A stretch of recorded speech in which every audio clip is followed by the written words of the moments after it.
안녕하세요. 고미술의 모든 것 시간을 이야기해주는 남자 문화재 이야기꾼 시담입니다. 반갑습니다. 자, 오늘은 제가 바로 이 도자기 분청사기를 좀 가지고 나왔습니다. 분청사기에서 백토를 분장하는 방법은 총 7가지가 있었다고 하네요. 그 중에서 이 도자기는 귀알문으로 장식이 된 그런 도자기입니다. 보시면 귀알이라고 한다면 바로 말총 혹은 볏짚 같이 조금은 딱딱한 붓 같은 걸로 이렇게 백토를 분장하는 기법을 얘기를 합니다. 이 안에도 이렇게 백토가 한번 발려져 있고요. 바깥쪽에도 이렇게 백토가 발려져 있습니다.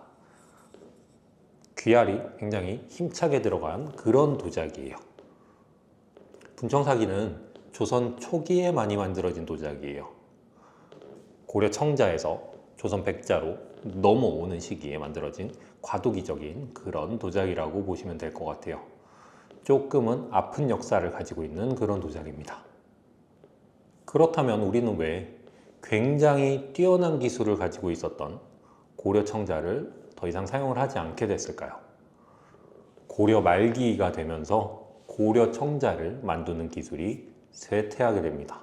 아니, 기술이 쇠퇴했다라기보다는 나라가 살기가 어려웠던 거예요.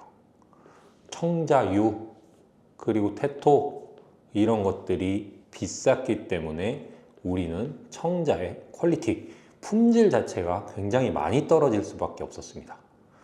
청자가 만들어지려면 가마 속에서 거의 완벽한 환원 반응이 일어나야 되는데, 환원 소성이라고 해요. 환원 반응이 일어나야 되는데 그게 잘 안 되니 청자의 빛깔은 점점 탁해지고 만드는 기술도 상당히 떨어지게 됐죠.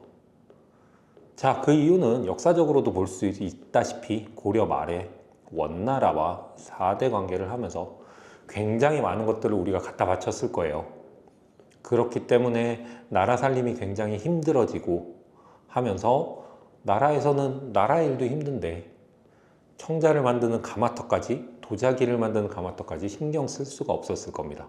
그러다 보니까 품질은 점점 떨어지고 점점 저렴한 거 사용하다 보니까 정말 좋은 청자들이 나오지 않게 되겠죠. 그러면서 조금 더 만들기 쉬웠던 분청사기가 등장을 하게 됩니다. 조선 초기의 분청사기는 왕실뿐만이 아니라 민간에서도 굉장히 많이 사용됐던 친숙한 도자기였어요. 분청사기는 만들기가 일단은 조금 편했을 겁니다. 왜냐하면 청자만큼의 고온이 필요하지 않았었거든요. 그렇기 때문에 좀 더 저렴하게 만들 수 있었던 그런 도자기였을 거예요. 조선 초기에도 나라 살림은 그렇게 좋지 않았을 겁니다. 태조대왕께서 조선을 건국하시고 그리고 정말 짧게 재위하셨던 정종대왕, 이렇게 두 임금, 이제 막 건국한 나라, 그리고 임시로 있었던 임금, 그리고 두 번의 왕자의 난이 있었던 태종대왕, 얼마나 나라가 혼란스러웠겠습니까? 그럴 때 조금 더 저렴하게 만들 수 있었던 분청사기가 왕실뿐만이 아니라 민간에서도 굉장히 많이 사용을 하게 되겠죠. 그런 조금은 아픈 역사를 가진 우리의 분청사기, 바로 이 도자기를 조금 더 자세하게 보여드리도록 하겠습니다. 스튜디오로 이동을 해서 도자기를 조금 더 자세하게 보여드리도록 할게요. 이 도자기는 이제 공주 지역 계룡산에서 만들어진 그런 귀알문, 여름 다반이라고 하는 게 좀 좋을 것 같죠? 접시로 쓰였을까요? 어쨌든 그 정도의 사이즈를 보여주고 있는 그런 도자기입니다. 굿바닥 부분은 이렇게 생겼습니다. 자, 공주 계룡산 지역의 분청사기가 많이 만들어졌어요. 왜냐하면 공주를 가보신 분들이 아시겠지만 그 옆으로 금강이 껴서 흐르고 있잖아요. 금강에서 나오는 그 엄청나게 질 좋은 점토가 많이 나왔기 때문에 계룡산에서 이런 도자기들이 많이 만들어지게 되죠. 그런데 이제 그런 도자기들을 보다 보면 특이점이 태토가 굉장히 거칩니다.